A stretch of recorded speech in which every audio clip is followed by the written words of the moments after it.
Now that we know if a reaction is going to go forward or reverse, we can actually figure out if we know the reaction, we know the equilibrium constant, then, and we know the initial concentration, then we can figure out what will we have at equilibrium. Okay? So if you know the initial concentrations, or actually the activities, and you know what the KEQ is for your reaction, you can predict how far the reaction will go. What are you going to have at equilibrium? When the reaction stops, what will you have? Okay? And so the procedure for this, similar to what we did earlier, you set up an ICE table. What does ICE stand for? Initial concentration or initial activities, changes, and then the equilibrium values. Okay?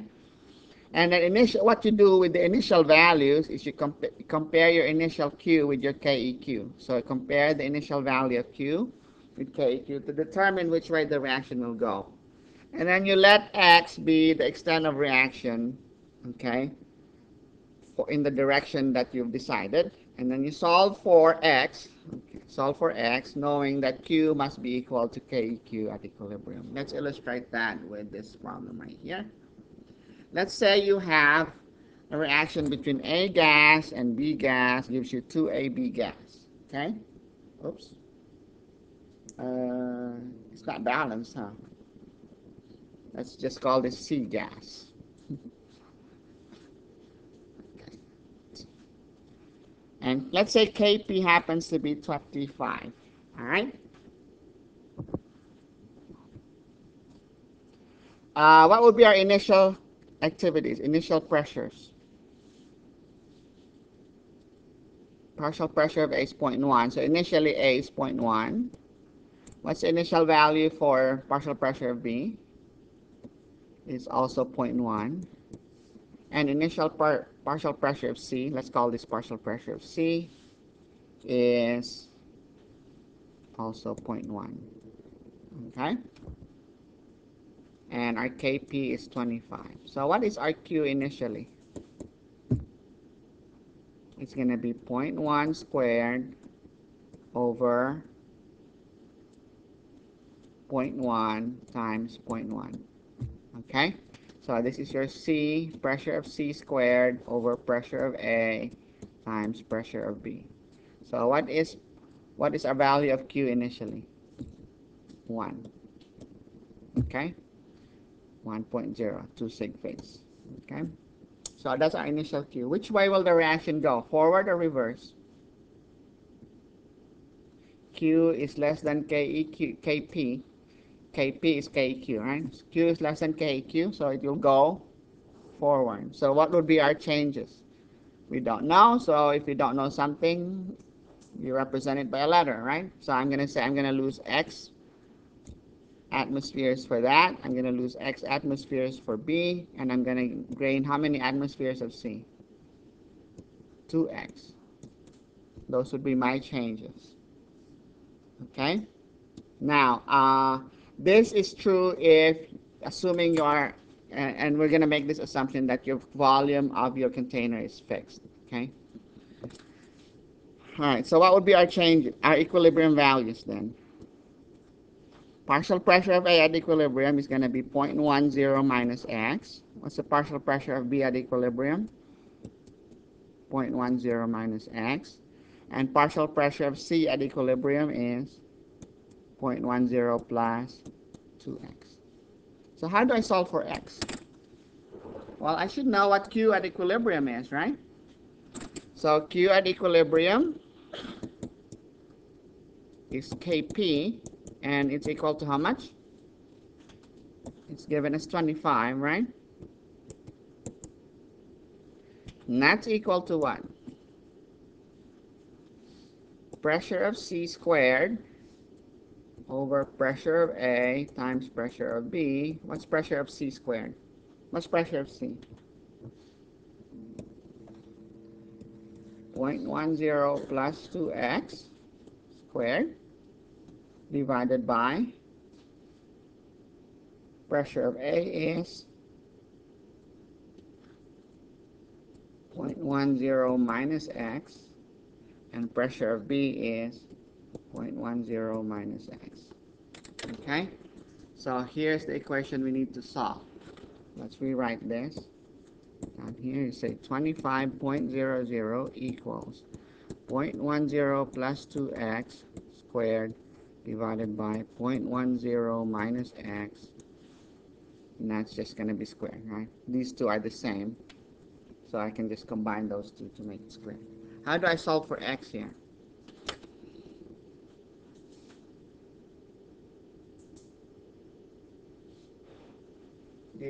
Should you expand that? Expand your binomial in the numerator, expand your binomial in the denominator, collect terms, use the quadratic equation, solve for x. Yeah, but that would be the long way. There's actually a shortcut for this. What do you notice? It's squared on both sides, right? The numerator and the denominator are both squared, so you can actually simplify this problem. You can just say, take the square root of both sides. So what's the square root of 25? 5.00. And that doesn't even have to be a perfect square. You just need to take the square root of it, right? And keep in mind that this is plus or minus 5. Okay? That's plus or minus 5. And what's 0.1 plus 2x? You take the square root of the other side would be 0.10 plus 2x over 0.10 minus x. So now you can solve for x. Okay? And what kind of x would you want? The x you would want is the x that is, what's a reasonable value for x? It has to be a number less than 0.1, but it has to be positive. So if you solve for x and you find out that x is negative, then that's not an acceptable value for x. Okay? If you solve for x and you find that x is greater than 0.1, that means you're going to end up with a negative concentration of A. That's not going to be an acceptable value for x. So let's go ahead and do that. Let's try 5. Okay? 5 equals 0.10 plus 2x over 0.10 minus x. How would I solve this? 5 times 0.1 minus x equals 0.1 plus 2x. So that's 0.5 minus 5x equals 0.1 plus 2x. Adds 5x to both sides. I have 0.5 equals 0.1 plus 7x, right? Subtract 0.1 from both sides. 0.4 equals 7x. And so x equals 0.4 over 7. What's 0.4 divided by 7? It's going to be 0.057. Is that a reasonable value for x? It's less than 0.1 and it's positive, so you're good. Okay? What if you did the other one? What if you did negative 5 equals 0.10 plus 2x over 0.10 minus x? What would you get? It's going to be negative 5 times 0.1 minus x equals 0.10 plus 2x. So that's going to be negative 0.5 plus 5x, right, equals 0.10 plus 2x. You subtract 2x from both sides, so this is negative 0.5 plus 3x equals 0.10. Add 0.5 to both sides, you have 3x equals 0.15. And x equals 0.15 divided by 3 is 0.05. Two possible answers.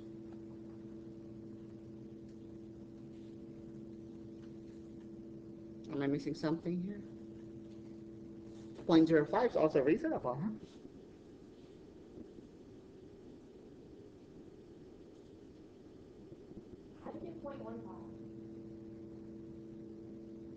Oh, it's plus 0.5. Okay. All right.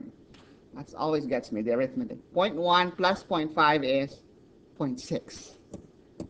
Okay. All right. So 0.6 divided by 3 is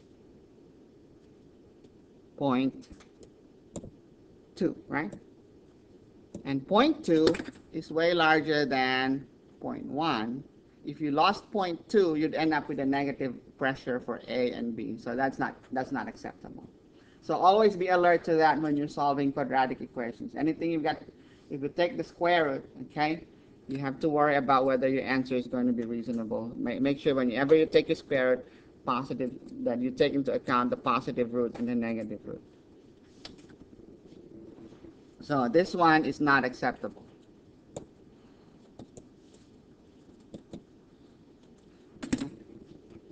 So the answer is 0.057. So if you know it's 0.057, how do we finalize our answer here? Then you can say, okay, what did we say X was? X is 0.057. So we say at equilibrium, partial pressure of A is 0.10 minus 0.057 atmosphere. Partial pressure of B is 0.10 minus 0.057. And partial pressure of C is going to be 0.10 plus 2 times 0.057.